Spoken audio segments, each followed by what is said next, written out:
It's game day, Seminole fans. Put down the turkey leftovers and get ready for some football. It's the Fresh from Florida Sunshine Showdown, Florida State versus the Gators. Let's get to your 3 keys to victory. I'm Lane, he's Tim. Let's go.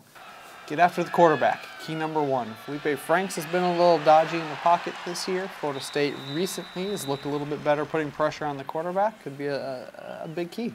Yeah, you know, when you look at Felipe, he can throw the ball really well, has had some success at times, but he's been hit so often and sometimes I think struggles to recognize pressure and feel that pressure and know how to react to it. Florida State, we saw, had a great game against Delaware State in terms of rushing the passer. Josh Kane, though, had 4 sacks in that game. It would be great to see him carry that over. Whatever you can do, pressure the quarterback. That usually leads to turnovers, leads to mistakes. It's definitely been the case for Florida this year. They've been undone by turnovers a little bit. If Florida State can do that, it can really swing things in their favor.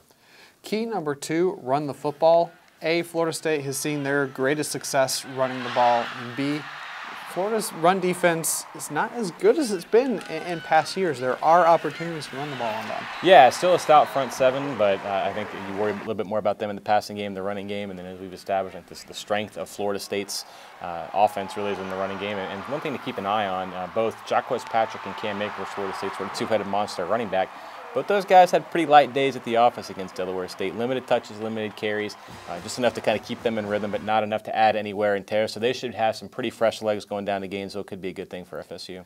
And key number 3 is more of an X factor than a key, but we're going to go with DJ Matthews. Matthews had his most successful game as a Seminole returning punts against Delaware State. You know, I know it's Delaware State, but he looked awfully comfortable back there. He looked awfully exciting. Could be some opportunities there. Yeah, I think there are some things that he did that I think translate well regardless of who you're playing in terms of just sort of a nose for the ball and a shiftiness, the wiggle that you like to say. He just looked, like you said, exciting with the ball in his hands, like he was bound to make something happen.